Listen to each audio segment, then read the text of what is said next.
नमस्कार। एकता शान्ति र संस्कारको संभाग कालिका एचडीमा तपाईलाई स्वागत छ। म सुनिल पराजुली।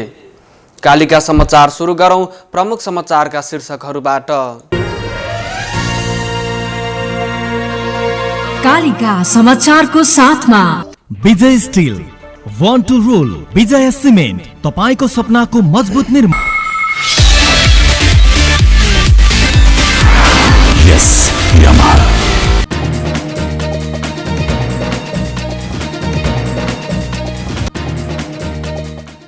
लकडाउन बढाउन उच्च स्तरीय समन्वय समितिको सरकारलाई सिफारिस, थप निर्णय मन्त्री परिषद बैठकले गर्ने।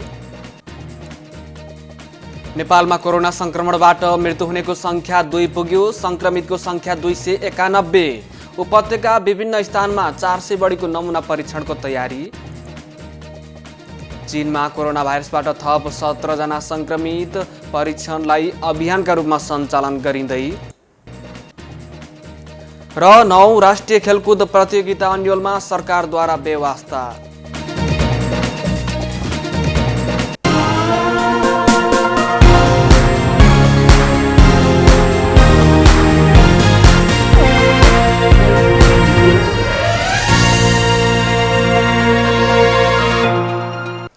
कालिका समाचार सुरु गरौं राष्ट्रिय समाचारबाट।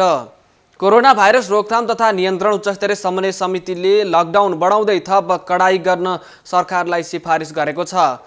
आज बसेको समिति बैठकले जेठ 5 गतेपछि लकडाउन थप कडाई गर्न सरकारलाई सिफारिस गरेको हो। लकडाउनका कारण ठूलो दुर्घटनाबाट जोगिएको अवस्थामा थप कडाई गर्ने विषयमा सरकारलाई सिफारिस गरिएको प्रधानमन्त्री तथा मन्त्री परिषद कार्यालयका सचिव नारायण प्रसाद बिडारीले बताउनु भएको छ।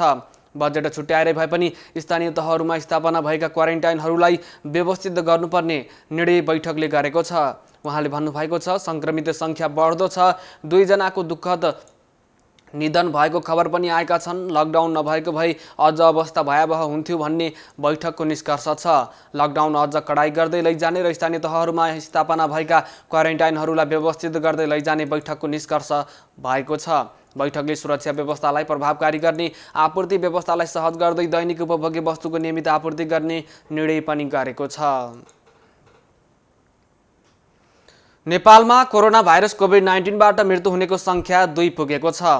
आज बाँकेको क्वारेन्टाइनमा रहेका 25 वर्षीय पुरुषको कोरोना भाइरसका कारण मृत्यु भएको स्वास्थ्य तथा जनसङ्ख्या मन्त्रालयले बताएको छ। मन्त्रालयका प्रवक्ता डाक्टर विकास देवकोटाका अनुसार बाँकेको नरैनापुर 5 का 25 वर्षीय युवकको कोरोना भाइरस संक्रमणका कारण निधन भएको हो। गत वैशाख 30 गते भारतबाट आएका ती युवकमा गैरातीबाट ज्वरो र झाडापखाला लगायत समस्या देखिएको थियो। उनको बिहान क्वारेन्टाइनमै निधन भएको हो। उनको नमुना परीक्षण गर्दा रिपोर्ट पोजिटिभ आएको प्रवक्ता देवकोटाले बताउनु भएको छ। घटनाको विवरण आउन बाँकी रहेको उहाँले बताउनु भएको छ।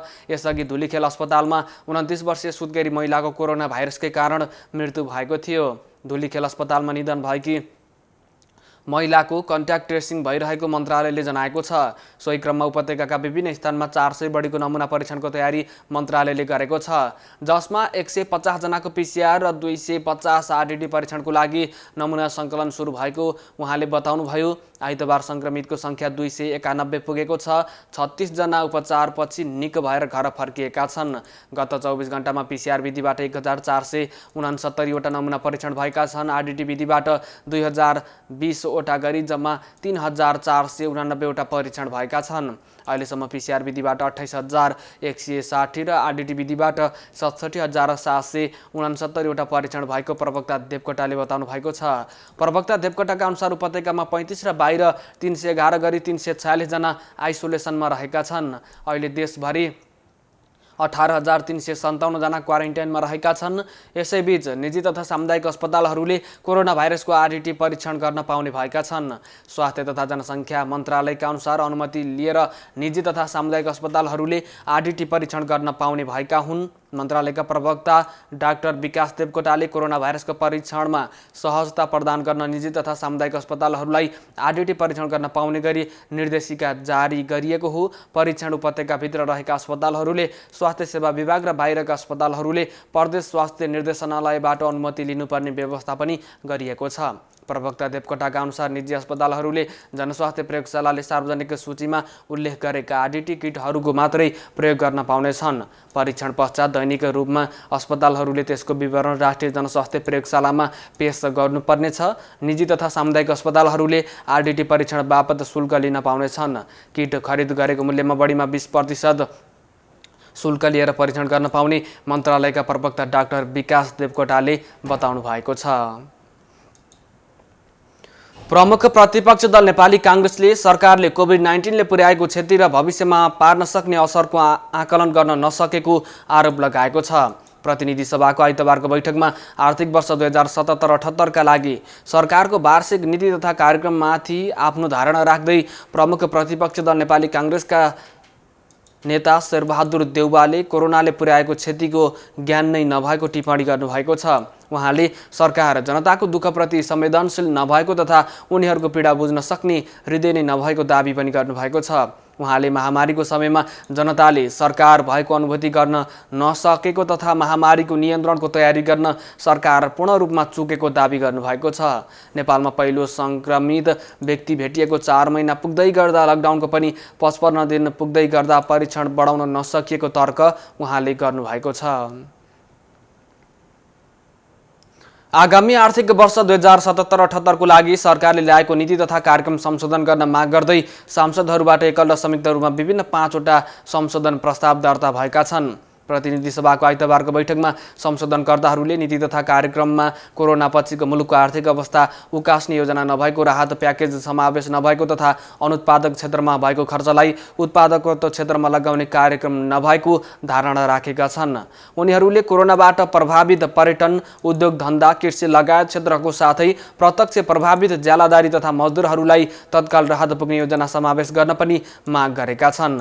सांसद लक्ष्मणलाल कणले सरकारको नीति तथा कार्यक्रमले कोरोना भाइरस नियन्त्रणको लागि गरिएको लकडाउनको प्रभावित वर्ग र क्षेत्रलाई केन्द्र भागमा राख्न नसकेको टिप्पणी गर्नुभएको छ। उहाँले लकडाउनबाट प्रभावित सबै वर्ग र क्षेत्र केन्द्रित भई विशेष राहत प्याकेज ल्याउने गरी नीति तथा कार्यक्रम संशोधन गर्न माग गर्नुभएको छ। अहिले पनि खेती लगाउने समयमा किसानहरूले मल नपाउने समस्या यथावत रहेको भन्दै उहाँले सरकारले कृषिलाई प्राथमिकता राखेर योजना बनाउनु पर्ने बताउनु भएको छ। उहाँले नेपाल भारत सीमामा पर्खाल निर्माण गर्न कसैले 1 वर्ष र कसैले 1 महिनाको तलब दिन्छु भन्ने सांसदहरूलाई सीमा क्षेत्रका किसानहरूलाई आफ्नो तलबबाट मल खाद उपलब्ध गराएर सहयोग गर्न आग्रह गर्नुभएको छ। उहाँले सीमा क्षेत्रको वस्तुस्थिति र यथार्थ बुझ्न आग्रह गर्दै नारामा मात्रै राष्ट्रियता नदेखाउन सचेत गराउनु भएको छ। उहाँले कोरोना महामारीले आक्रान्त बनिरहेका बेला सरकार निश्चिन्त भएर बसेको आरोप पनि लगाउनु भएको छ। उहाँले भन्नुभयो, चेक हुने हो भने नेपालको अवस्था भयावह हुनेछ। भ्रष्टाचार गर्दिन हुन पनि दिन्न भन्ने प्रधानमन्त्रीले भ्रष्टाचार हुन नदिन गरेका कार्यको विवरण आउनुपर्ने बताउनु भएको छ। यस्तै राष्ट्रिय जनता पार्टी र समाजवादी पार्टीले संयुक्त रूपमा 17 बुँदे संशोधन प्रस्ताव दर्ता गराएका छन्। त्यसैगरी सांसद दुर्गा पौडेलले प्रादेशिक संरचना ठूलो धनराशि खर्च भएकोले संघीय राज्यलाई खारेज गरी त्यो धनराशिलाई कोभिड-19 को नियन्त्रण तथा रोकथाममा लगाउनको लागि माग गर्नुभयो। अर्का संशोधनकर्ता सांसद सरिता गिरीले नीति तथा कार्यक्रम खोक्रो भएको बताउनु भएको छ। लकडाउनका कारण जनजीवन प्रभावित भएका बेला राहत र सुरक्षा केन्द्रित कार्यक्रम हुनुपर्नेमा अस्पतालको शय्या विस्तारमा केन्द्रित भएको भन्दै उहाँले तत्कालको आवश्यकतालाई सरकारले पहिचान गर्न नसकेको टिप्पणी गर्नुभएको छ। स्वास्थ्य सामग्री खरिद सरकारले नगरेर सेनालाई दिनु सरकारको असफलता भएको टिप्पणी उहाँले गर्नुभएको छ। सांसद प्रेम सुवालले पनि संशोधन प्रस्ताव दर्ता गराउनु भएको छ। नेकपाका उपनेता सुभाष चन्द्र नेमाङले नीति तथा कार्यक्रमको प्रशंसा गर्दै सरकारको बचाउ गर्नुभएको छ। प्रतिनिधि सभाको आइतबारको बैठकमा सरकारको नीति तथा कार्यक्रमले समय सापेक्ष मुलुकको आवश्यकता र प्राथमिकतालाई सम्बोधन गरेको भन्दै उपनेता नेमाङले सरकारको बचाउ गर्नुभएको हो। उहाँले सरकारले कोरोनाले प्रभावित बनेका सबै क्षेत्रलाई सम्बोधन गरेको दाबी पनि गर्नुभएको छ। कोरोनाले पारेको नकारात्मक प्रभावलाई सम्बोधन गर्ने क्रममा सरकारले निरोगी नेपालको निर्माण गर्ने प्रतिबद्धता जाहेर गरेको उहाँले स्पष्ट पार्नु भएको छ।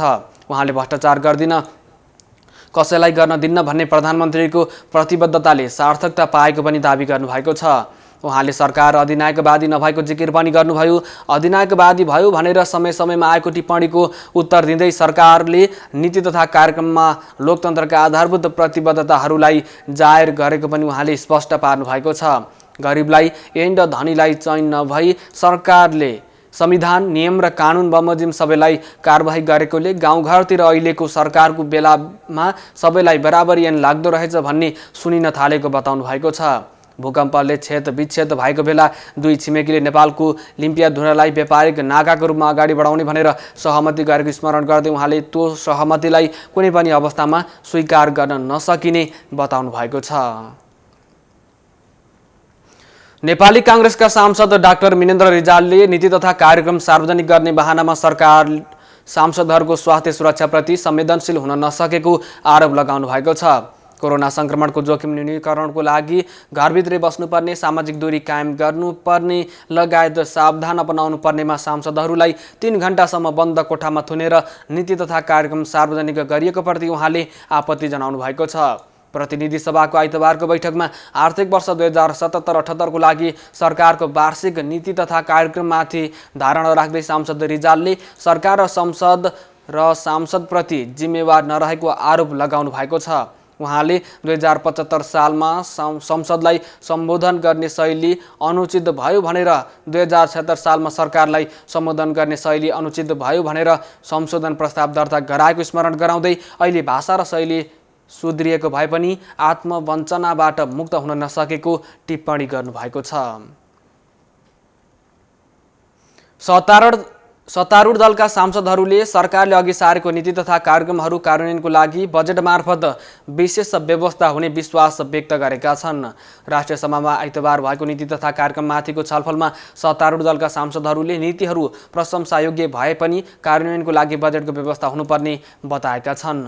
सांसद नारायण काजी श्रेष्ठले नीति तथा कार्यक्रमहरू ठोस रूपमा प्राथमिकताका साथ नआए पनि बजेट मार्फत संशोधन हुने विश्वास व्यक्त गर्नुभएको छ। नीति तथा कार्यक्रम माथिको छलफलका क्रममा श्रेष्ठले कोभिड-19 को निराकरण, नियन्त्रण र उपचारमा प्राथमिकताको वर्षका रूपमा अगाडि बढ्ने ठोस नीति नआएको बताउनु भएको छ। विपद व्यवस्थापन, विदेशमा रहेका नेपालीहरूको समस्या समाधानको विषयमा पनि नीति तथा कार्यक्रममा ठोस कुराहरू उल्लेख नभएको भन्दै उहाँले बजेट मार्फत सम्बोधन हुने विश्वास व्यक्त गर्नुभएको छ। अहिलेको अवस्थामा अर्थतन्त्रलाई चलायमान बनाउने र मान्छेलाई बचाउने कुरामा सरकारको ध्यान कम भएको उहाँको भनाइ छ। यसको लागि विशेष राहत प्याकेजको आवश्यकता रहेकोले बजेट मार्फत आउनेमा आफू विश्वस्त रहेको उहाँको भनाइ छ। उहाँले भन्नुभयो, जो भोकै छन् तिनलाई बचाउन श्रेष्ठले कोभिड-19 को महामारीलाई केन्द्रमा राखी सचेतना बढाउने, व्यापक परीक्षणको दायरा बढाउने कुराहरू नीति तथा कार्यक्रममा आएको उल्लेख गर्दै मानवीय क्षति हुन नदिन रोकथाम, नियन्त्रण र उपचारको काम अगाडि बढाउन पनि सरकारलाई अपिल गर्नुभएको छ। सरकारले आर्थिक क्रियाकलाप, कृषि तथा औद्योगिक उत्पादन, रोजगारी सिर्जनाको लागि उत्पादनका क्षेत्र बढाउने, विकास निर्माण र सामाजिक जनजीवनमा थप गति हुन नदिने गरी राष्ट्रिय पुँजी परिचालनको नीति लिएको बताउनु भएको छ। सांसद बेदुराम भुसालले सरकारले ल्याएको नीति तथा कार्यक्रम राष्ट्रप्रति प्रतिबद्ध रहेको बताउनु भएको छ। कृषि, रोजगारी सिर्जना र जनताको स्वास्थ्यमा केन्द्रित रहेर नीति तथा कार्यक्रम आएको उहाँले बताउनुभयो। राष्ट्रिय सभामा नीति तथा कार्यक्रमको छलफल जारी रहेको छ। सोमबार पनि सांसदहरूले नीति तथा कार्यक्रममाथि आफ्नो धारणा राख्नेछन्। राष्ट्रिय सभामा प्रतिपक्षी दलका सांसदहरूले सरकारले नीति तथा कार्यक्रम पुनर्लेखन गर्नुपर्ने बताएका छन्। नीति तथा कार्यक्रममाथि संशोधन प्रस्ताव समेत हालेका सांसदहरूले कोभिड-19 महामारीको अवस्थासँग जुझ्न सक्ने गरी पुनर्लेखन गर्नुपर्ने सुझाव दिएका छन्। सांसद प्रमिला कुमारीले स्वास्थ्यकर्मीहरूको तलब सुविधा दोब्बर हुनुपर्ने, जीवन बिमा लगायतका सुविधा थपिनुपर्ने र पहिलो पङ्क्तिमा काम गर्ने सुरक्षाकर्मी लगायतलाई प्रोत्साहन गर्ने कार्यक्रम समावेश गर्नुपर्ने बताउनु भएको छ। प्रदेश नम्बर 2 मा मेडिकल कलेज स्थापना गर्दै पछाडि परेको समुदायका बालबालिकाहरूको लागि 15 वर्षीय आवासीय विद्यालयको स्थापना गरी शिक्षा प्रदर्शन गर्ने र रोजगारीको अवसर सिर्जना गर्ने विषयहरू थप्न सुझाव दिनुभएको छ। सांसद अनिता देवकोटाले नीति तथा कार्यक्रम पट्यार लाग्दो र भद्दा भएको भन्दै अहिलेको सङ्कटलाई समाधान गर्न सक्ने क्षमता नभएको बताउनु भएको छ। सांसद दितेन्द्र नारायण देवले कोरोनाको कारण देश आर्थिक र मानवीय सङ्कटबाट गुज्रिरहेको अवस्थामा आएको नीति तथा कार्यक्रम अनावश्यक ढङ्गले ठूलो रूपमा आएको बताउनु भएको छ। आर्थिक शिथिलताको अवस्थालाई मध्यनजर गरी कोरोना महामारीको सङ्कटबाट जनतालाई जोगाउने, भोकमरीको अन्त्य गर्ने कुराहरूलाई प्राथमिकता दिनुपर्ने र त्यसो हुन नसकेको उहाँको भनाइ छ। सांसद रमेशजङ रायमाझीले अहिले स्वास्थ्य क्षेत्रलाई बलियो बनाउने गरी स्वास्थ्य प्राधिकरणको परिकल्पना गरिनुपर्ने बताउनु भएको छ। स्थानीय तह साझेदारी अन्तर्गत रकम कोरोना महामारीसँग जुझ्न खर्च गर्नुपर्ने, 7वटै प्रदेशमा मेडिकल कलेज खोल्नुपर्ने गरी नीति तथा कार्यक्रम पुनर्लेखन गर्नुपर्ने उहाँको भनाइ छ। सांसद प्रकाश पन्थले सरकारको नीति तथा कार्यक्रम अहिलेको समयमा समाधान गर्नेतर्फ फोकस नभएको बताउनु भएको छ। सरकारले प्राथमिकताको के कुरालाई दिन खोजेको हो त्यो प्रश्न नभएर असीमित चाहनाहरूको लिस्ट मात्रै सार्वजनिक भएको उहाँले बताउनु भएको छ। नीति तथा कार्यक्रम महामारीतर्फ केन्द्रित नभएकोले यसलाई पुनर्लेखन गर्न आवश्यक रहेको उहाँले बताउनु भएको छ। सांसद शेखर कुमार सिंहले प्रदेश नम्बर 2 र कर्णाली प्रदेशलाई विशेष प्राथमिकतामा राखी विशेष प्याकेज घोषणा गर्नुपर्ने बताउनु भएको छ। पहिलो पंक्तिमा रहेर काम गर्ने स्वास्थ्यकर्मी, सुरक्षाकर्मीहरूलाई मध्यनजर गर्दै नीति तथा कार्यक्रम आउनुपर्ने उहाँको भनाइ छ। शुक्रबार सरकारले प्रस्तुत गरेको नीति तथा कार्यक्रममाथि सांसदहरूले आफ्नो संशोधन पनि दर्ता गराएका छन्। आइतबारबाट सुरु भएको नीति तथा कार्यक्रममाथिको छलफल सोमबार सकिनेछ। मङ्गलबार प्रधानमन्त्री केपी शर्मा ओलीले छलफलका क्रममा उठेका प्रश्नहरूको जवाफ दिनुहुनेछ। विदेशमा समस्यामा परेका नेपालीहरूलाई नेपाल ल्याउन सरकारले ठोस योजना ल्याउन नसकेको आरोप सांसदहरूले लगाएका छन्। कोरोना भाइरस कोभिड-19 रोकथाम तथा नियन्त्रणको लागि अधिकांश मुलुकहरूले लकडाउन गरेपछि समस्यामा परेका नेपालीहरूलाई ठोस योजनासहित नेपाल ल्याउन सरकारले कुनै पहल नगरेको आरोप सांसदहरूले लगाएका छन्। सङ्घीय संसद प्रतिनिधि सभा अन्तर्गतको अन्तर्राष्ट्रिय सम्बन्ध समितिको आइतबारको बैठकमा उपस्थित भएका सांसदहरूले सरकारले कोरोना नियन्त्रणको लागि कोष खडा गर्ने तर खर्च नगर्ने तथा विदेशबाट आउन चाहेका नेपालीहरूलाई ल्याउनै हुन्न भन्ने किसिमले व्यवहार गरेको बताएका छन्। उनीहरूले कोषमा जम्मा भएको रकम खर्च गरी समस्यामा परेका सबैको व्यवस्थापन गर्न समेत माग गरेका छन्। भारततर्फको सीमासम्म मानिसहरू आफै आइसकेको अवस्थामा सरकारले स्वास्थ्य परीक्षण र उपयुक्त क्वारेन्टाइनको व्यवस्था गरी नेपाल ल्याउनु पर्ने माग सांसदहरूले गरेका छन्।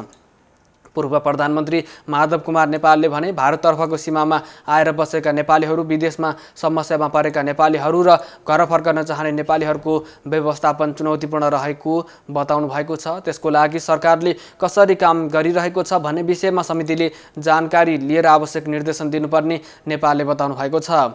उहाँले अति समस्यामा परेका नेपालीहरू, समस्या नभए पनि घर फर्कन चाहेका नेपालीहरू, भारततर्फका सीमामा आइसकेका नेपालीहरू सबैलाई वर्गीकरण गरी अति समस्यामा परेकाहरूलाई पहिलो प्राथमिकता दिएर उद्धार गर्नको लागि सरकारले जानकारी लिनुपर्ने बताउनु भएको छ।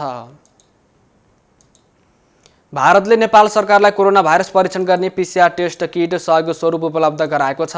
भारत सरकारले कोरोना भाइरस परीक्षण गर्ने 30,000 PCR टेस्ट किट आइतबार नेपाल सरकारलाई उपलब्ध गराएको छ। नेपालको लागि भारतीय राजदूत विनय मोहन क्वात्राले स्वास्थ्य तथा जनसङ्ख्या मन्त्री भानुभक्त ढकाललाई सो PCR टेस्ट किट उपलब्ध गराउनु भएको हो।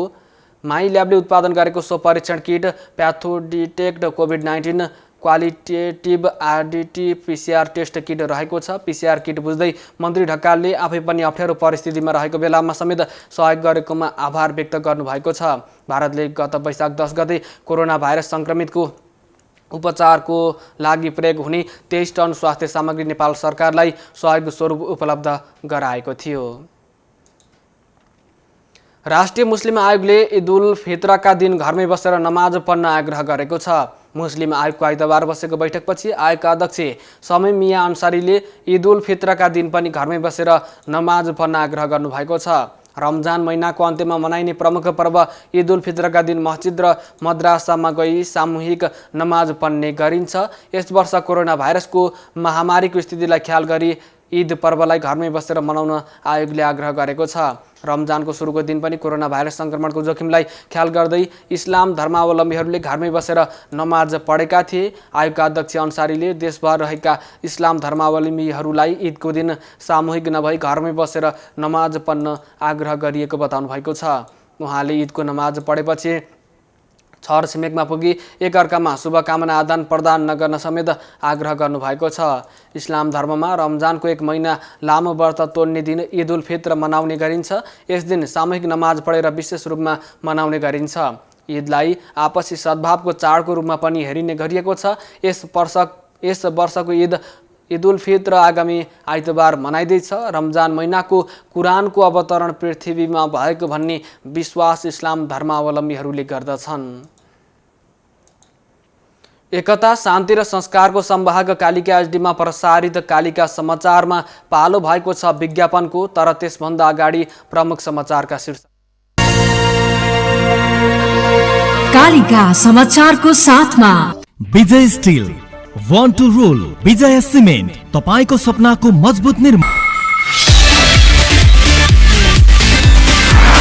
यस ये हमारा।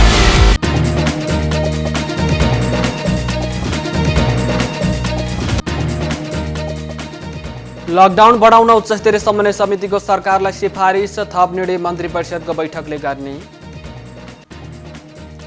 नेपालमा कोरोना संक्रमणबाट मृत्यु हुनेको संख्या 2 पुग्यो। संक्रमितको संख्या 291। उपत्यकाका विभिन्न स्थानमा 400 बढीको नमुना परीक्षण गर्ने तयारी। चीनमा कोरोना भाइरसबाट थप 17 जना संक्रमित, परीक्षणलाई अभियानका रूपमा सञ्चालन गरिँदै। र 9 राष्ट्रिय खेलकुद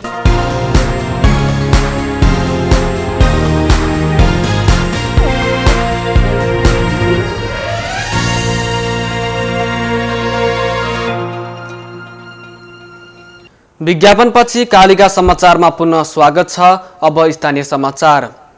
पूर्वी नवलपरासी स्थित देवचुलीका कोरोना संक्रमित व्यक्तिको भरतपुर कोरोना विशेष अस्थायी अस्पतालमा उपचार भइरहेको छ। वैशाख 30 गते भारतको रक्सोलबाट फर्किएका उनी कोरोना परीक्षणको लागि आफै भरतपुर कोरोना अस्पतालमा पुगेका थिए। रक्सोल नाका हुँदै नेपाल आएका उनी आफ्नो घरमा पनि नगई सिधै जाँचको लागि अस्पताल पुगेको अस्पताल स्रोतले जनाएको छ। वैशाख 31 गते कोरोना परीक्षण गर्दा उनमा कोरोना पोजिटिभ देखिएको हो। अहिले उनको भरतपुर कोरोना अस्थायी अस्पतालको आइसोलेसनमा उपचार भइरहेको छ। संक्रमितको अवस्था सामान्य रहेको भरतपुर अस्पतालका सूचना अधिकारी लीलाधार पौडेलले जानकारी दिनुभएको छ। यसैबीच आज मध्याह्नसम्ममा 34 जनाको स्वाब सङ्कलन गरिएको छ। भरतपुर अस्पताल र भरतपुर कोरोना अस्पतालमा गरी कोरोना परीक्षणको लागि 34 जनाको नमुना सङ्कलन गरिएको सूचना अधिकारी पौडेलले बताउनु भएको छ। सङ्कलित नमुनाको रिपोर्ट आजै रातिसम्म आउने उहाँको भनाइ छ। यसअघि शुक्रबार सङ्कलन गरिएका 72 जनाको नमुना परीक्षणको रिपोर्ट सबैको नेगेटिभ आएको छ। अहिले कोरोना पोजिटिभमा 1 जनासँगै 12 जनाको कोरोना अस्थायी अस्पताल र 13 जनाको भरतपुर अस्पतालको आइसोलेसनमा उपचार भइरहेको छ।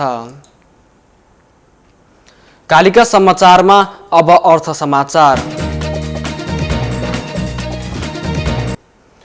ई सेवा मनी ट्रान्सफरले आफ्नो पहिलो सेवा जापानबाट सुरु गरेको छ।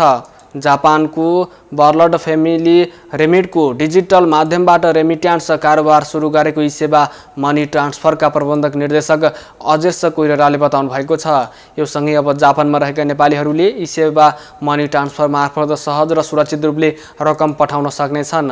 आगामी दिनहरूमा विश्वका अन्य मुलुकबाट पनि रेमिट्यान्स कारोबार सुरु गरिने प्रबन्ध निर्देशक कोइरालाले बताउनु भएको छ। डिजिटल माध्यमबाट नै आफूहरूलाई सुरक्षित समयको बचत, आर्थिक फाइदा र प्राविधिक ज्ञानको अवसर मिलेको छ। यी सेवा मनी ट्रान्सफरलाई विप्रेषणको विश्व बजारमा छुट्टै नाम, सेवा र प्रविधिको पूर्ण प्रयोग गर्ने कम्पनीको रूपमा स्थापना गर्नु आफूहरूको उद्देश्य रहेको कम्पनीको भनाइ छ। यी सेवा मनी ट्रान्सफरले करिब 2 महिना अघि नेपाल राष्ट्र बैंकबाट लाइसेन्स प्राप्त गरेको थियो। कालिका समाचारमा अब अन्तर्राष्ट्रिय समाचार। चीनमा कोरोना भाइरसबाट थप 17 जना संक्रमित भएका छन्। संक्रमित हुनेहरूमा थपिने क्रम नरोकिएपछि वुहानमा आम परीक्षणलाई अभियानको रूपमा सञ्चालन गरिने भएको छ। कोरोना भाइरसको उद्गम स्थल समेत मानिने वुहानमा केही समय संक्रमण रोकिएको बताइए पनि अहिले फेरि दिन प्रतिदिन संक्रमित हुनेको संख्या थपिँदै गएको छ। अधिकारीहरूले अहिलेसम्म वुहानका मात्रै झन्डै 1 करोड 10 लाख मानिसमा कोरोना भाइरसको संक्रमण भए नभएको बारेमा स्वास्थ्य परीक्षण गरिएको जनाएका छन्। चिनिया राष्ट्रिय स्वास्थ्य आयोगले देशको जिलिन प्रान्तमा पनि शनिबार थप 5 जना संक्रमित भेटिएको जनाएको छ। उनीहरूमध्ये 3 जनालाई स्थानीय संक्रमण भएको आयोगले उल्लेख गरेको छ। कोरोना भाइरसबाट संक्रमितहरूको संख्या बढ्दै जान थालेपछि जिलिन शहरमा यसै हप्तादेखि लकडाउन पनि गरिएको छ। कालिका समाचारमा अब खेल समाचार। नीति तथा कार्यक्रममा यसपटक खेलकुदलाई कम प्राथमिकता दिएको गुनासोसँगै फागुनमा गण्डकी प्रदेशमा तय भएको 9औं राष्ट्रिय खेलकुद प्रतियोगिताबारे केही उल्लेख नहुँदा तोकिएको मितिमा आयोजना हुनेमा आशंका सुरु भएको छ। यसअघि खेलकुदका महत्त्वपूर्ण प्रतियोगिता सरकारले वार्षिक कार्यक्रममा समावेश गर्थ्यो, तर वर्ष वैशाखमा प्रदेश नम्बर 5 को बाँके लगायत जिल्लाहरूमा सम्पन्न 8औं राष्ट्रिय खेलकुदपछि 9औं जिम्मा गण्डकी प्रदेशले पाएको थियो। प्रतियोगिता समापनको अवसरमा आगामी संस्करण आयोजनाको झण्डा बोकेर गण्डकीको टोली पोखरा गएको थियो। मिति तय नभए पनि आगामी फागुनमा राष्ट्रिय खेलकुद आयोजना गर्ने भन्ने उल्लेख रहेको थियो। एकता, शान्ति र संस्कारको संवाहक कालिका एचडीमा प्रसारित कालिका समाचारको अन्त्यमा प्रमुख समाचारका शीर्षकहरू पुनः एकपटक। कालिका समाचारको साथमा Vijay steel, one two role, विजय सिमेन्ट, तपाईको सपनाको मजबुत निर्माण। यस यामाहा।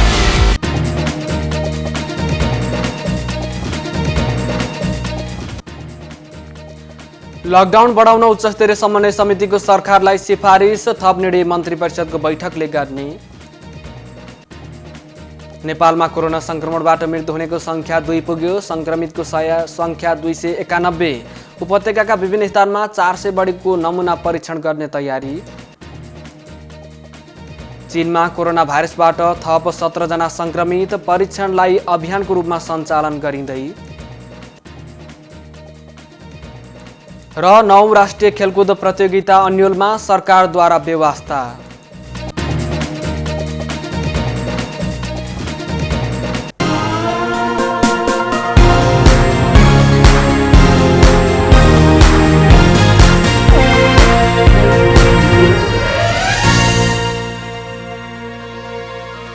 एकता, शान्ति र संस्कारको संवाहक कालिका एचडीमा प्रसारित कालिका समाचार अहिलेको लागि यति नै।